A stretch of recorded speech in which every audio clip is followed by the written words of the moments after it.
all companies are media companies. They just don't know it yet. So the old days of you making commercials and trying to gain influence and persuade people and making impact on their purchasing and the decisions that they make, it seems to be almost over. So you might as well start to learn how to create content in a way that you can speak directly to your audience.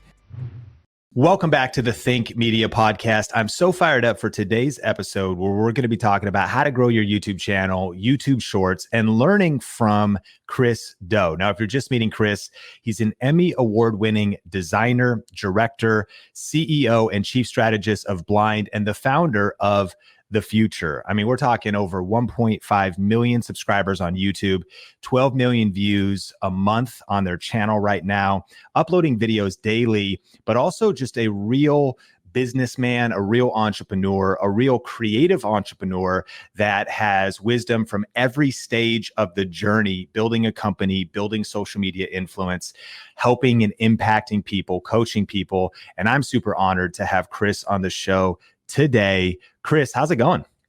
It's going great, Sean. This is a long time coming. I think we've been chasing each other on the table, trying to play tag. The day is finally here.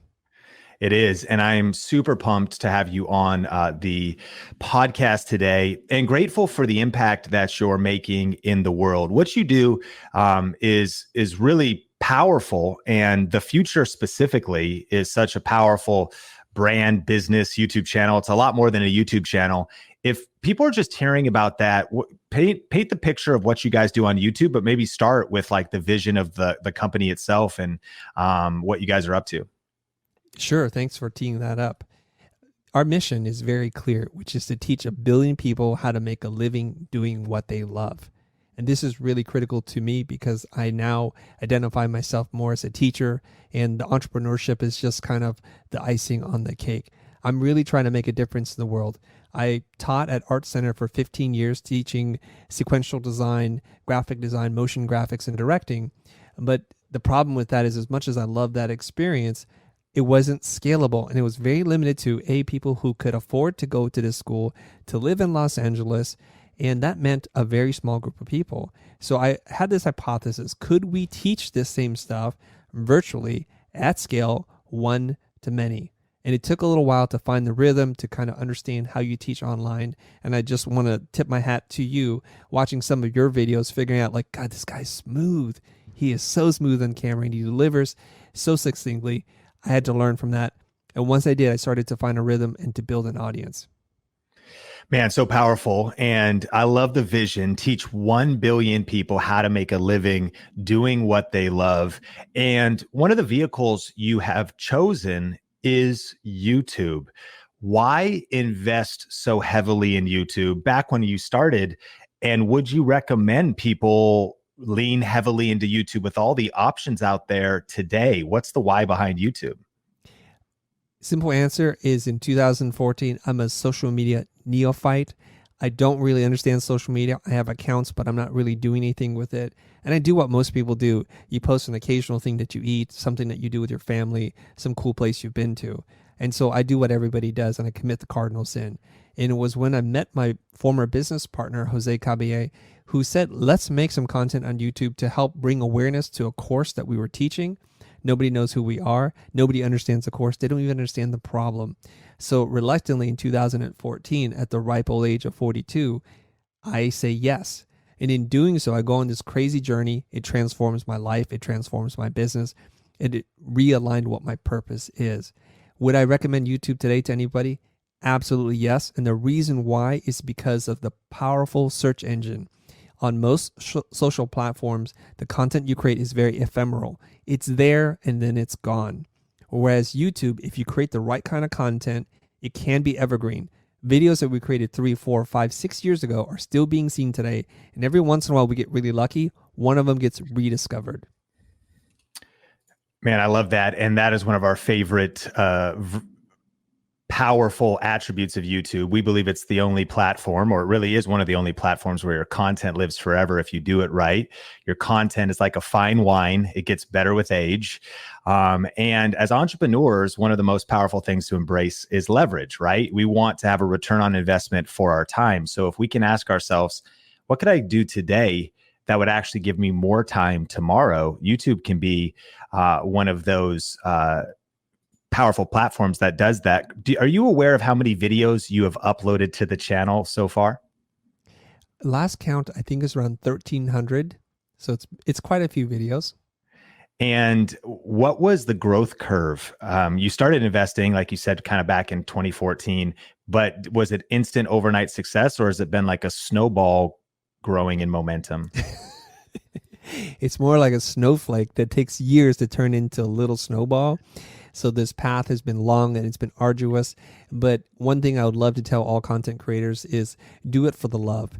Learn to love to play the game, not for the championship trophy. Because if you do it for that reason, when you don't get the results that you're hoping for, you get discouraged and then you kind of drop out.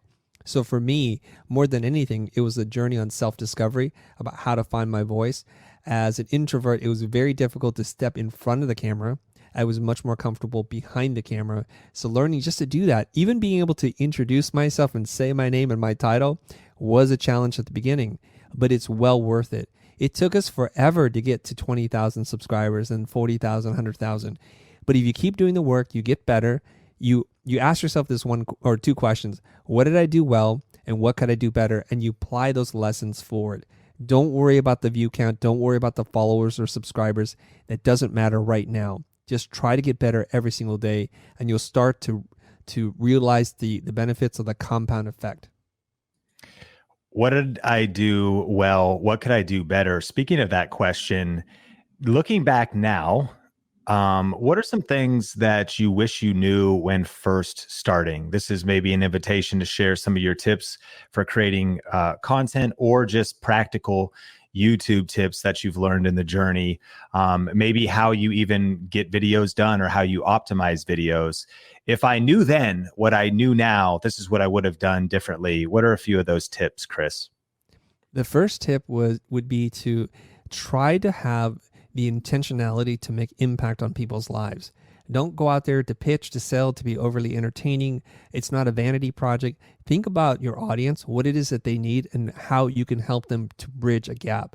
That means you have to be able to identify the audience, to understand a challenge that they're having, an obstacle that is preventing them from going to the next level. The next level could be small or it could be big. For us, it was about helping creative people understand different strategies about pricing, or how to talk about sales that is an organic way that doesn't feel like you're losing your soul. Once we figure that out, we can then figure out what is the best format to deliver this in. For us, we found great success in doing these whiteboard or flip chart episodes where we can draw and we can diagram, and it gives some visual interest for the audience to follow along. It is very difficult for someone to maintain attention, especially with this ADHD culture that we have, for a very long period of time without something happening in the scene. So talking heads or even beautifully designed keynote presentations are tough to watch. So try to have visual demonstrations, something that you can do with your hands so that the audience stays intrigued, because you have to keep them if you want to reach them. Brilliant tips. And man, holding attention is one of the big factors of YouTube, that average view duration, that audience retention, and considering how you can do visuals. Now, it's kind of like asking the expert at design how important design is. But for those that are maybe new to Chris and listening to this just on audio, essentially his superpower, one of is design. They've worked for Nike and big brands and billboards, graphic design. Their thumbnails and the aesthetic of their channel, of course, as they should be, are pretty incredible. Chris, how do you think that comes into social media, but specifically YouTube? Thumbnails, the visuals, aesthetic. What's the importance of that? I think the visuals are important, but I know I'm betraying my tribe by saying, as a visual designer, as a graphic designer, as a director, actually the writing, the actual content, what you say and what you hear are more important than the way it looks. And I think I've heard you say this before, that high value content beats high value production. I 100% agree with that. So if you have an iPhone, if you have some junky camera, it doesn't matter.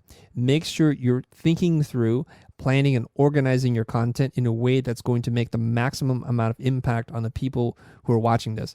It doesn't matter if it's a podcast, a video, or an Instagram carousel. Think about them. Start with really good writing. I find that a lot of times when people create content on YouTube, they don't do the minimal amount of research. Just type in your topic, read a few articles to have an informed opinion so that you're not just making stuff up and it's not just opinion based. I think that's where a lot of YouTube falls into this trap. Great advice. Now, I'm so excited to talk about YouTube Shorts. I've been watching, our whole team at Think Media has been watching what you guys are doing at the Futur. And we've been blown away because there's that one short you posted where you're having a conversation about pricing that is just going absolutely viral. It's now your most viewed video on your channel, right? It has 22 million views at the time of recording this.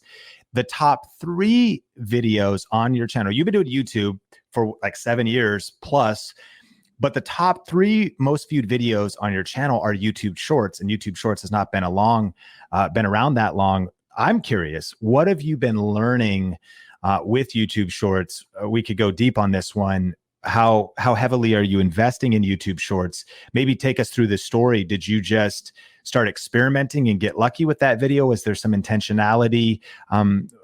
What's your hot take on YouTube Shorts? I want to give credit where credit's due. I was having a conversation with Brian Elliott. He has a YouTube channel called Behind the Brand. And we were just talking and sharing ideas, what's working for us, what's working for him. And I love it when creators come together and share their secrets.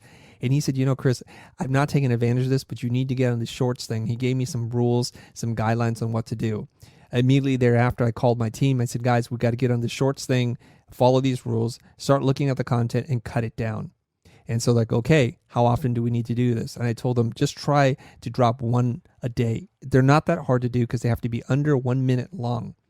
And we would post videos, and 2 or 3 weeks into it, the team, we had a call, and like, Chris, do you want us to continue doing this? They're not really taking off. Now, here's the crazy thing. I think from day 1 to day 27 or day 28, the video is just moving along, just like everything else on our channel. It took a little while for the algorithm to figure it out, and that video went bananas in 4 days. I think it hit 7 million views in 4 days. I'll tell you a funny story. I was calling one of my friends, talking to him, hey, did you check out this video? I think it's gone kind of viral. It's got like 130,000 views. And he's like, let me look at your channel. He's like, no, there's nothing here. There's one with 300,000 views. I'm like, oh my God, we have 2 hits right now. I go back, I can't find the 130,000 viewed video. It had grown from 130,000 to 350,000 in the 2 hours in which I looked away. And it kept going nuts. I've never had a video go like that before. We're happy when our videos hit 50,000 videos or views in a week or 2 weeks. This is unheard of, and it's just going nuts. And I just keep looking at it, and it's the craziest, coolest thing. That was, for me, my Mr. Beast moment. I wonder, this is how it must feel to be Mr. Beast when you just look at your video go bananas in day 1. Yeah. So it took a little while for it to take off. Man, that's incredible. And I mean, 22 million views already and continuing to grow. But I'm sure listeners now, the question burning in their mind is, what were the rules that talking with Brian Elliott that he shared with you, and what are some of the tips you can pass along for making great shorts? This is going to sound super obvious to anybody who's listening to this. Like, Chris is no genius, and I'm not. I just follow people's rules and I just apply.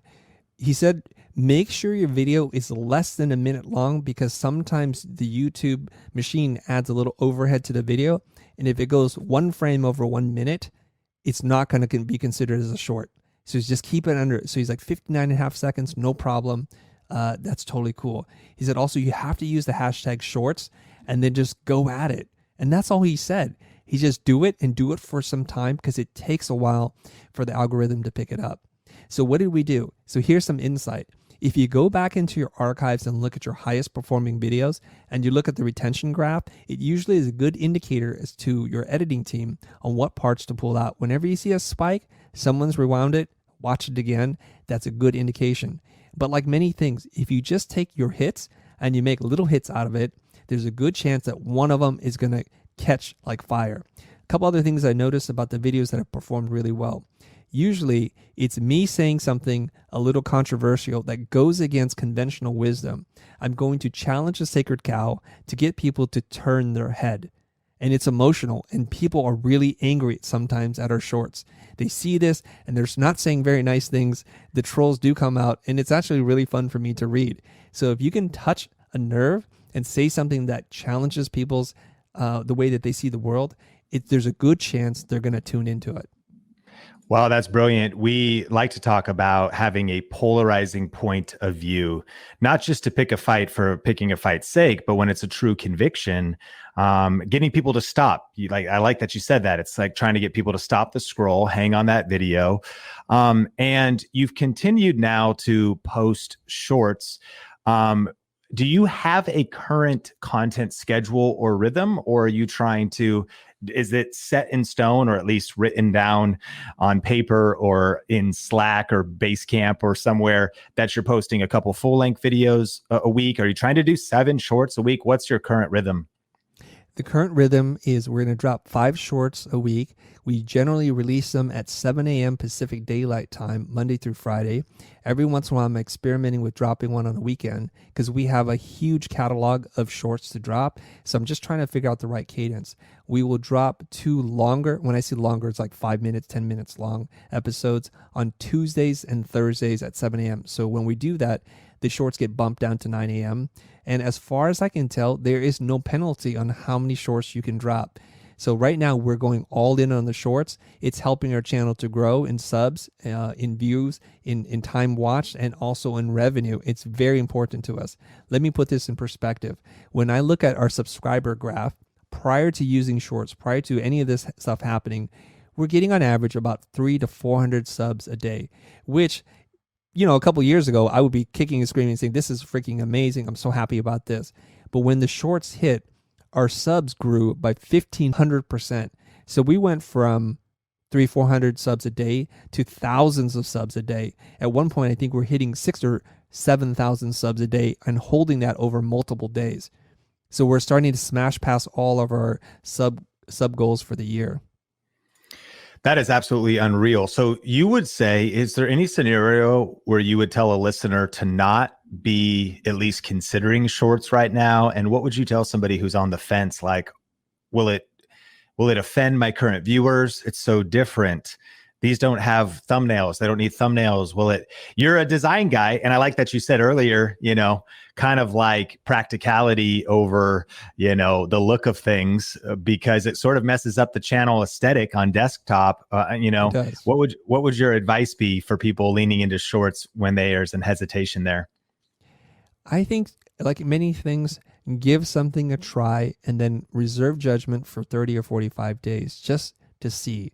Don't let fear be the thing that decides what you're going to do. And ultimately, you have to ask yourself, what matters more to me? To reach more people, to be able to gain an influence and to develop some authority over what it is that I do, or to have the best design, best thumbnail channel that nobody's ever heard of.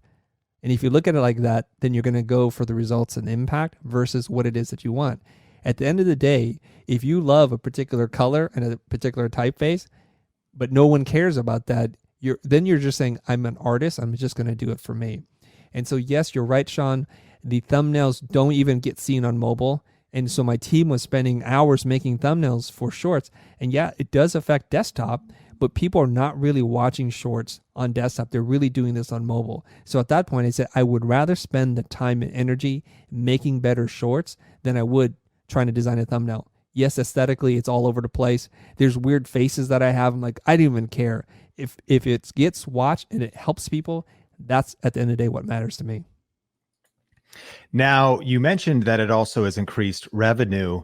Where does YouTube Shorts revenue come from? For us, certainly if it's viewed on desktop, there's desktop ads that can play. But on Shorts, are you familiar? And I don't know if I'm updated yet on if video ads play there, or if YouTube premium members, you get a little bit of that revenue. Are you able to track that revenue? We are. Because of the length of the short and how ads are working, you don't expect to make a lot of money or for any money at all. So that 22 million viewed video, I think we made a couple $100 on it. Not a lot. But what it's doing is it's bringing in a whole new audience that has no idea who we are, and they start to dig into the content. And that's really where we see the increase in revenue. So our CPM for our channel, I think, is around $30 per 1,000 views. And so on a regular month, we can expect to do anywhere between $9,000 to $12,000 in Google AdSense revenue. When the shorts started to hit and our channels started to spike, we got as high as $23,000 for a month. Of course, we can't maintain that, but if we keep at that trajectory, we're basically doubling our revenue. Wow, there you go. So I think you just hit a real powerful unlock point there. And it's the kind of entourage effect, the synergy of posting these shorts. You have some long form content. You've also, of course, built out a whole business model.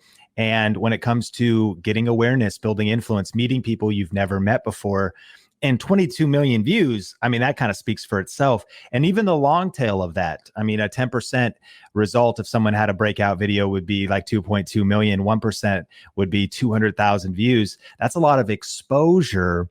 And that attention can then lead to the other videos on your channel or the other things that you're doing inside of your business. Now, in a second, I'm actually curious, and you've made a few references in this podcast about your team helping you and your team helping you with thumbnails. I actually want to talk about the team you've built around your YouTube channel in a second. But of course, many people who are listening are like, great, Chris, your team, is helping you. I said, hey, team, let's do some shorts. And of course, that's the reality we're in at Think Media as well, with 18 people on the team now and a couple different content creators. I know you've got different content creators. Personally, though, I started shooting videos in my bedroom. I started editing, wearing all the hats myself. That's my journey, and going through every stage of having a side hustle season where I had other jobs and careers, having the solopreneur season where I'm trying to build the business just by myself. And now we're in the scale season where, of course, there's others on the Think Media team helping. Chris, before we talk about the team aspect, what advice would you give for the solopreneur in terms of getting content done, leaning into YouTube, while maybe, especially in your tribe, having to do the client work, do the freelance work, go in and clock in for their creative director job or whatever it is, and do this stuff on the side? What are some of your tips? Okay, tip number one is to try to figure out a cadence that works for you. This should not add additional stress for you. And if it does, you have to rethink why you want to do something like this, because that means that you're looking at the reward, and this is now not a labor of love, it's just labor. And if you approach it with that mindset, and if the cadence is killing you, you're going to get stressed out and you're not going to perform your best. So in the very beginning, our release schedule was probably 2 episodes a month, and it wasn't anything that we had to go all in on. You want to just put in the time to practice, to be able to be comfortable on camera. It is a weird thing, Sean. I know you know this, but looking into a piece of glass is the weirdest thing ever. That's not a human. There's no emotion. It doesn't laugh at you. It doesn't lean in. You just speak to something and there's zero feedback, and it makes you feel really dysregulated. It takes some time to be able to overcome the awkwardness of speaking to yourself. In normal circles, people who talk to themselves are considered a little crazy. You have a few screws loose. So just put in that time and don't worry too much about trying to hit any particular metric. So when you're inspired, jot down some ideas. Keep a notebook of ideas so that when you're ready to make those 2 episodes, you kind of have something to draw on, and it's not just a blank slate where you're sitting there asking yourself, what am I going to do today? Here's another tip I would give to you. You got to find something that people really care about. So there's the things you care about, but maybe you're a very unique person and no one actually is looking for that. So it's good for you to start reading and participating in other people's communities. It could be on YouTube. It could be on LinkedIn, Instagram, or Twitter. Find something that stirs people's emotions and see if someone has answered it in a way that's satisfactory. And if they haven't, that's an opportunity for you. Again, you're looking for those gaps in the marketplace, or maybe you have an idea to do it differently, a new and novel way of conveying the same information. Well, that's your opportunity there. So if you have limited time, make sure you spend it towards something that people actually care about and need to know the answer to. That's amazing. Find that cadence. Heather Torres on the Think Media team says it's your race, your pace. And we don't all have the same extra time in the week. I mean, some of our jobs demand 40, 50, 60 hours, depending on what it is, maybe some overtime, salaried positions that have a lot of very intense seasons, or maybe you can budget more time per week. What's that cadence so that you can experiment with YouTube Shorts, so that you can stay consistent with one upload a week or whatever it is? But of course, the goal of what we would recommend is that you start to figure out how to generate revenue from your side hustle so it could become your main hustle. And then eventually that you don't do this alone. Maybe eventually you get help with video editing. You maybe get a personal assistant or somebody that could take other things off your calendar, off your to-do list, so that you can focus on what you do best and scale your content. The future is uploading over this last month a video a day when you add all the videos together. So that's an intense schedule. And Chris, I'm curious, how do you have the team set up around your YouTube channel now? What roles and how many people are working on the channel? And if you could, maybe walk us through the seasons, because there's maybe today, but what was maybe that initial team when things started to, kind of the 1.0 version? I mean, you guys are at scale, or, you're 0 to 100 now, like you're a video a day, the quality of the content, obviously the results you're getting. When I checked, around 12 million views in the last month, which is just crazy results. So talk about the seasons of team and what specific roles you've put in place. Sure. I forget exactly how many people work for us right now. Maybe there's like 15 people or 14. I don't know. But the content team is actually a lot thinner than it seems, because there's a whole nother side to our company where we're authoring courses and doing marketing. So I think right now we have 3 full-time editors / producers who work on the channel itself. And we're running 2 YouTube channels. There's yet another YouTube channel that we're running. And between the 3 editors, they're editing content that mostly I've recorded, or perhaps Ben Burns or Greg Gunn, who might record an episode or 2. They're more sporadic creators where I'm the consistent person pumping out the content. And so that's the team that's dedicated towards our YouTube channel effort. So it's about 3 or 4 people. Now, did we always have this? Of course not. It began with just mostly me and Jose. This is like our, what we'll call the year 1, or a rookie season. And it was just us writing the content ourselves, doing the keynote.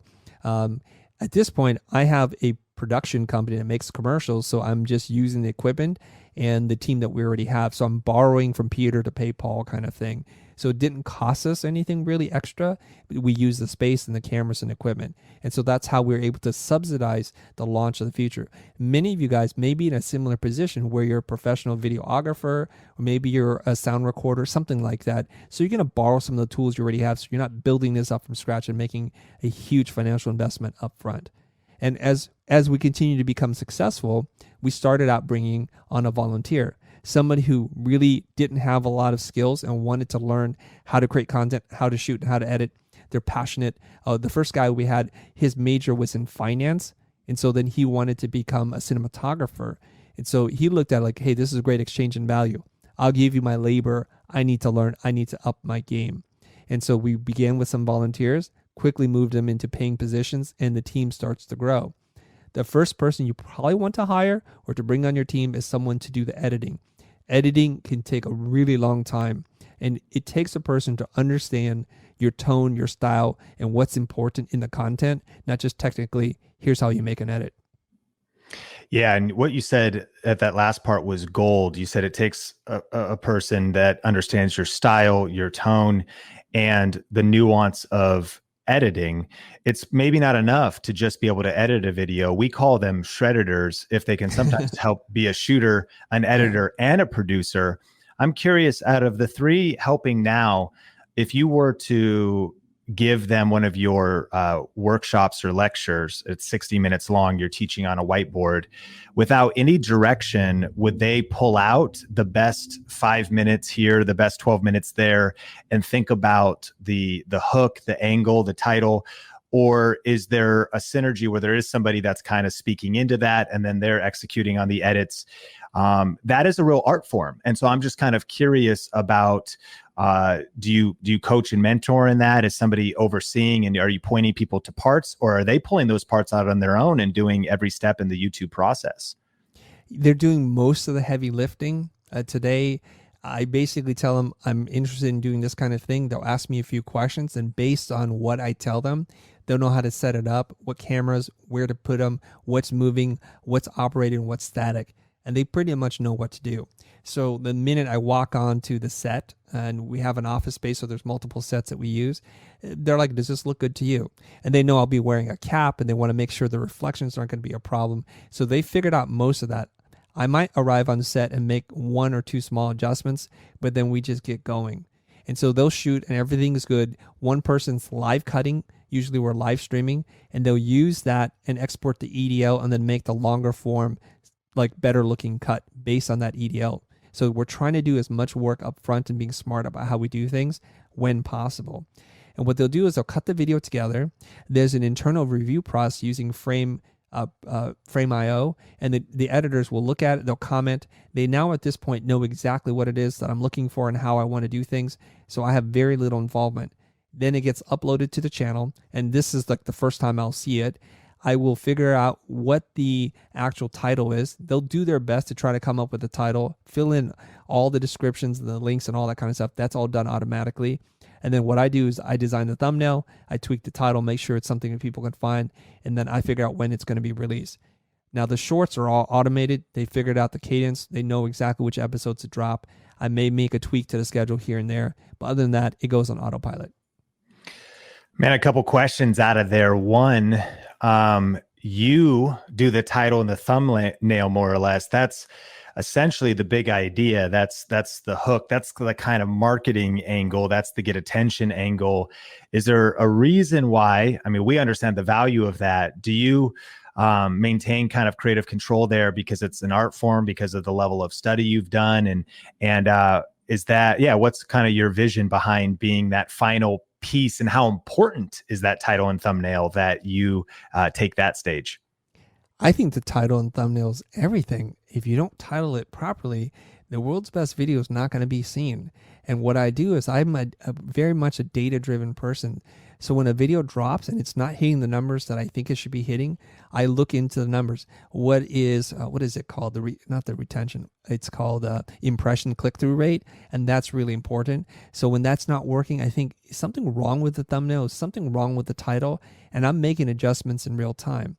I also think that as the person who reads and responds to every comment on all our social channels, me, I have a pretty good sense of what our audience is looking for. I understand their pain points and challenges. Sometimes the team can get lost in titling that they assume someone is already smart enough to know what the problem is, so they're searching for this very specific solution. So my general tip to everybody that's trying to figure out what title to call their videos, use really basic language like a fifth grader.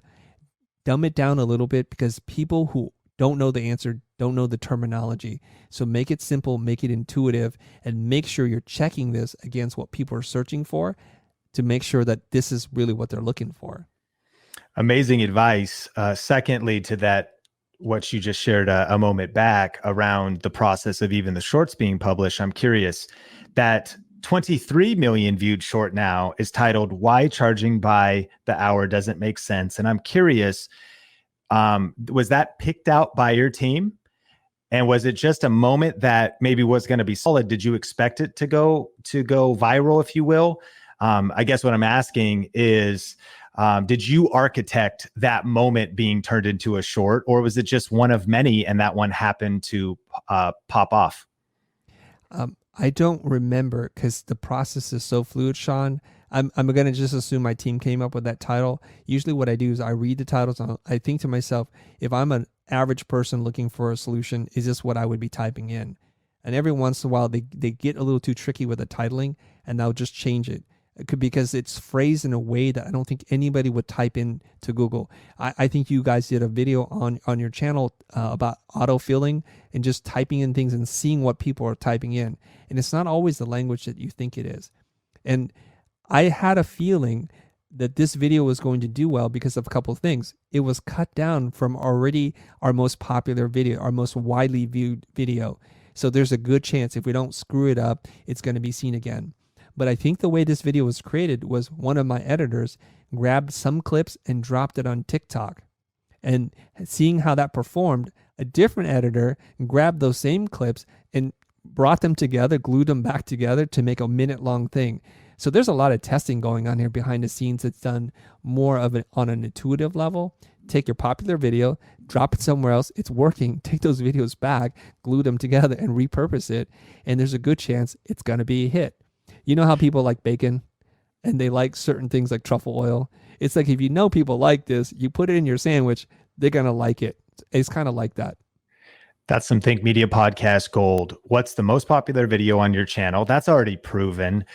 Can you cut some clips out of it and use for shorts and even test those somewhere else on TikTok or Reels, and then potentially turn them into a YouTube shorts? That's an action item, Think Media podcast. And I think that that's something definitely that has proven to work for Chris. And I'm excited to even share this very episode with our team because we have not quite done that yet. We have a lot of quote unquote hits. And so to narrow some of those down and to chop some of those up, amazing advice, Chris, really appreciate it. Well, in a second, I'm excited to talk about some of your general advice for this next decade in the creative economy, for your encouragement and warning and the mistakes people make as creative business owners. But one of the things I love about you is your commitment to always level up your learning. We believe that lifelong leaders are lifelong learners, and you read a lot of books. In fact, you wrote a book, Pocket Full of Dough, and dough, I should say, Pocket Full of Dough.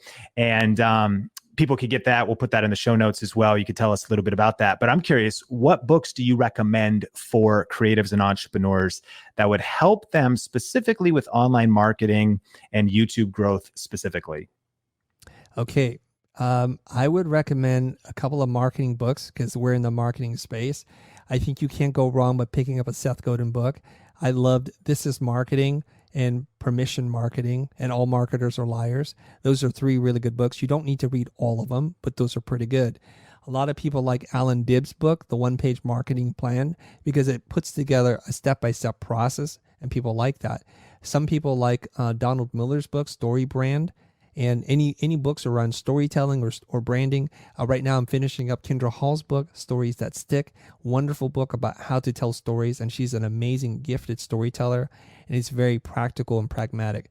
Two other books I'm going to recommend, and this is based on my belief that good writing trumps good design. So you need to learn to write better. But it's not about writing a novel. It's just about learning how to write punchier and more succinctly and to communicate more clearly. Neville Medora's book, this book will teach you how to write better. Excellent resource. You can read that book probably in an hour and a half. It's very thin, very few words, and it's awesome. I'm also reading Joseph Sugarman's book on copywriting and the copywriters, the guide to copywriting or something like that. Those are excellent books too. If we study the people whose livelihood depends on getting people to pay attention, namely people in advertising and copywriting, there's a lot of lessons you can learn, including how to title your episodes. Man, I knew you were going to bring the fire with some recommendations there. And we will summarize that, Think Media podcast listeners, in not just the show notes, but we'll make like a kit.co of that as well, because it's a question we get a lot. And tell us a little bit about your book. I actually just ordered it and I saw it looks beautiful. Not only is there, of course, you bring the design aspect to things, but tell us a little bit about it and how that could help those listening. Yeah, the book is actually just our fans, our audience saying, this would be great if you can just put your ideas into a book. And mostly it was just from tweets. But tweets, as you know, are pretty short. And so I was struggling with this, and I started to collect together, and this is just me using data, my highest performing tweets, and that was the foundation of the book. And the book is broken up into different chapters about pricing, about communication, about mindset, about negotiations. I forget now what all the chapters are. And I started to write. Now, being a designer, I felt a little insecure about my ability to write. So each page is paired with a beautiful graphic that was designed by my designer to kind of marry the idea conceptually, visually, and then it's paired with just one page. I look at it like this. If you're looking for really bite-sized pieces of information without a lot of fat on the bone, that's my book. My complaint about how many authors write is they have a central thesis and then they just tell that over and over and over again. I'm relatively smart. I get the idea. I don't really want to read 55 stories that say the same thing, but it seems like a lot of books are written this way. So I wanted to take the opposite approach. There's a bunch of different ideas that are organized in a very specific way, and it very much comes from my philosophy, and it gathers together all the different things that I've read and have influenced me in one single volume. Man, I can't wait to crack into it myself. It's in the mail for me right now. And I would highly recommend Think Media Podcast, checking it out. You know, one of my filters for who I like to learn from is those with proven results, with proven experience, with depth of wisdom. We believe that wisdom's the principal thing. And so with Chris's experience in film, in design, with working with huge brands, with getting punched in the face as an entrepreneur, with all the ups and downs, definitely worth your while and super inspiring. It kind of reminds me of, I love the book by Paul Arden's books. Yep. Like that are a little bit, they're refreshing because they sort of bring some big ideas off the page. Any other books top of mind? This is a personal question. What are your top 5 books personally about any topic that have really transformed your life, Chris? You know, you might not know that off the top of your head, but you can give me as many, 3 to 5. Okay, I could do it actually because I've made a list and the list keeps getting edited because I read a new book. I'm like, I got to bump one book off the list. So number 1, Jim Rohn's book, 7 Strategies for Wealth and Happiness. I think that's an incredible book. Number 2, I just finished reading this book and I think it knocks somebody else off the list there. The One Thing by Gary Keller. The One Thing by Gary Keller. Book number 3, I would probably recommend somebody read The Brand Flip by Marty Neumeier. I think it's an excellent book. Book number 4, The Win Without Pitching Manifesto by Blair Enns. Excellent book, reframes your whole thinking about price and how you position yourself in the marketplace. The 5th book is The Coaching Habit by Michael Bungay Stanier. It's a poorly titled book because I'm not looking to be a coach, but what's in it is a framework of 6 or 7 questions that I think are beautiful. And he explains the importance of why questions matter because they empower people and you can be seen as a greater authority, as more helpful, as being more generous if you just learn how to ask better questions. Whew. And I still need to crack into it, but I got The Coaching Habit when I heard you talk about it on Clubhouse. And so I'll tell you what I'm doing after this podcast, Chris, is I'm heading to Amazon and I'm buying every book you recommended. It's a new decade. And as we land the plane today, especially because you have your pulse on creativity, you consult big brands on what's happening with demographics and psychographics and how to stand out in the marketplace. And as an expert in the context of this podcast, you are incredibly effective on social media and YouTube. What do you foresee for the future of social media and YouTube over the next decade? Wow. Okay, that's powerful. So we're seeing a trend move towards influencers and micro influencers being the gateway to audiences and demographics. And I think big brands are already seeing this because we're starting to see more money move into this space. And I've said this before, but I don't think everybody's hearing what I'm saying on this part. All companies are media companies. They just don't know it yet. So the old days of you making commercials and trying to gain influence and persuade people and making impact on their purchasing and the decisions that they make, it seems to be almost over. So you might as well start to learn how to create content in a way that you can speak directly to your audience.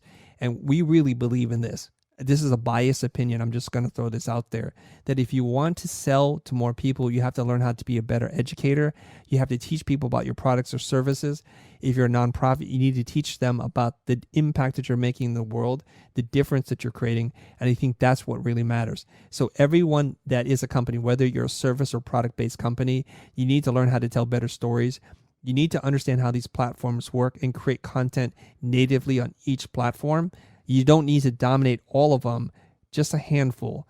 Find a home base and then build out from your home base. Wow. And as we maybe pivot that question, so powerful as far as your insight is, for the creative business owner. Many people listening maybe are just getting started and they're in the early days, maybe just get, like we were once, where we're like, I hope this works. One day at a time. Like I'm in a garage right now, bootstrapping this whole thing together. For the journey ahead in this, and we really believe this next decade is going to be the best decade in the creator economy. As you mentioned, influencers, micro influencers, the world is wide open to lean into that, but it's not going to be without work and without challenge.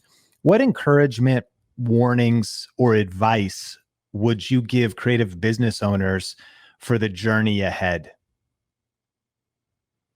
Wow. I can give them a lot of different advice. Can you help me to narrow that question down a little bit, Sean? So Let's go warnings.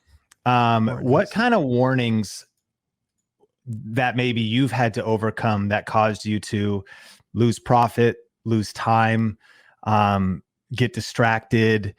What are maybe some pitfalls people could fall into that could hurt their growth, specifically of trying to build their influence on social media? Wonderful. Thank you for clarifying that, narrowing it down for me. My biggest warning for anybody who's creating content, whether you're a multi-billion-dollar corporation or mom and pop with a grocery store or a restaurant or something like that, which is don't try to take any of these shortcuts. They will hurt you. Don't try any of these growth hacking bot things where you're trying to grow really, really fast in a way that's not organic and real. And there are many people who will take your money and do these things and give you the results that you asked for. But later on, you're going to realize that these people were either bought or paid for, and they're not really there for you. The best kind of audience begins with a true and authentic relationship with your audience and your community. You show up for them, they will show up for you. If you do this consistently over time, they get a sense of who you are, your personality, but it builds trust, which is the key to your brand. Trust is everything. And so it's hard to earn and it's easy to lose. So don't be in a rush to get to your results. Just show up, do the work, hire a few smart people to coach and teach you, and just follow the plan. And everything will work out if you stay in the game long enough. The Chris Do, man, such valuable wisdom. Listen, people need to follow you and connect with what you're doing, especially on Instagram, the Futur, your personal account. I swear on the Futur, I think I click save on every post because you make these carousels that are so rich in value, your personal Instagram as well. Shout out some accounts and anything that we can connect with in the Think Media podcast community to follow you and continue to learn from you. Thank you. You can find me on most social platforms. I'm at the Chris Do, and Do is spelled D-O. I'm on Instagram. I'm on LinkedIn, Twitter, YouTube, of course, everywhere else. And the company, the media company that I run is called The Futur, and The Futur is spelled without an E. It's F-U-T-U-R. So if you search for The Futur also on social media, especially on YouTube, you'll find us there as well. Brilliant, Chris. Well, I appreciate you so much. Thanks for taking time today to pour into us, and we will talk soon. Thanks, Sean.